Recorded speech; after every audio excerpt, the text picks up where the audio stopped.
Have you ever seen a city where the houses not only face the river, but also float on it? Welcome to Makoko, the Venice of Africa, where life unfolds over the waters in ways you have to see to believe. How do the houses of Makoko remain firm over the water? And how does the community adapt to this aquatic life? Curious to find out more about this fascinating place? Subscribe to the channel to explore more incredible stories like this one. Makoko, a community established on the Lagos Lagoon, presents a fascinating tapestry of homes erected on wooden stilts, a testament to human ingenuity in the face of severe environmental challenges. This architecture is not merely a means of survival, it is a cultural and historical adjustment to the frequent flooding in the region. The stilts, deeply embedded in the muddy lagoon bed, provide a solid foundation against unstable tides, while materials such as bamboo and mangrove wood offer the flexibility and resilience needed to withstand natural elements. Life in Makoko is a constant balance between adapting and innovating. For instance, the Makoko Floating School, a sustainable and resilient structure, was more than a learning place. It was a symbol of the community's adaptation and resilience. Built with local materials and floating on recycled barrels, it adapted to rising and falling tides, demonstrating how it's possible to live in harmony with the challenging aquatic environment. If you're impressed by Makoko's architectural ingenuity, wait until you meet the unbreakable spirit of its inhabitants. Let's dive deeper into the daily life of this unique community. Everyday life in Makoko is a lesson in resilience and creativity.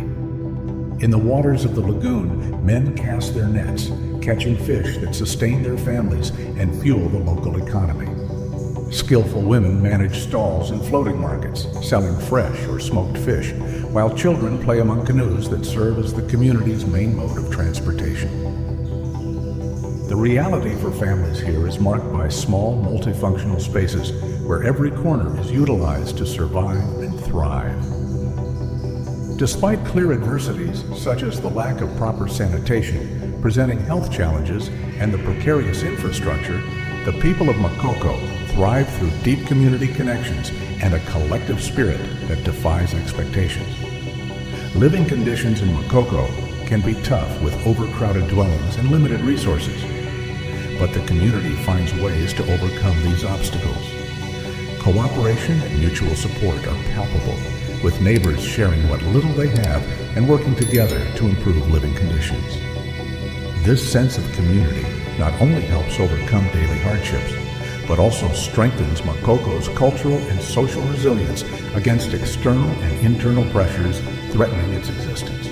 We've seen how Makoko adapts to the aquatic environment, but how do they face challenges imposed by the Lagos government itself? Let's find out. Makoko is not just a landmark of human resilience, but also a battleground where housing rights and the fight against marginalization directly confront Lagos's urban policies. The pressure to modernize Lagos and transform it into a mega city has brought with it a series of policies threatening Makoko's existence. Forced evictions and demolitions have been a disturbing reality for the residents, seeing their homes crumble in the name of development. In 2012, a particularly violent episode resulted in the loss of a community leader and the displacement of thousands of residents, exacerbating tensions and highlighting the community's vulnerability. These events not only underscore the fragile relationship between Makoko and the government, but also illustrate the complex dynamics of power and resistance. The Makoko community, despite adversities, has shown remarkable ability to mobilize and defend itself. They organize, protest, and fight for their rights, attempting to negotiate a space within the city vision that Lagos aspires to be.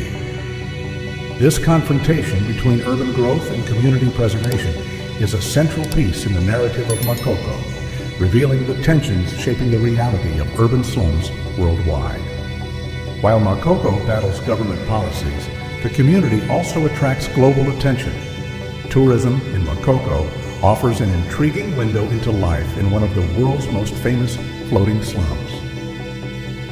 Visitors from all over the world come to Makoko, drawn by curiosity and the desire to see a completely different way of life. Local guides lead tourists through Makoko's walkways and canals, showcasing architectural ingenuity and vibrant community life.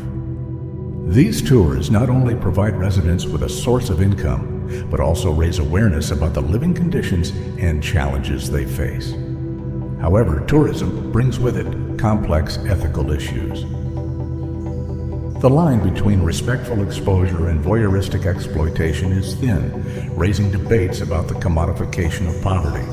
While some argue that tourism can help bring necessary resources and attention for improvements in the community, others see it as a form of entertainment that dehumanizes its subjects. The reality is multifaceted, and Makoko continues to be a place where challenges and opportunities coexist, reflecting the complexities of global and local interactions in an increasingly connected world.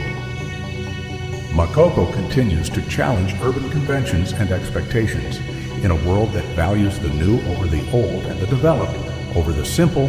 What does Makoko teach us about resilience, community, and true sustainability?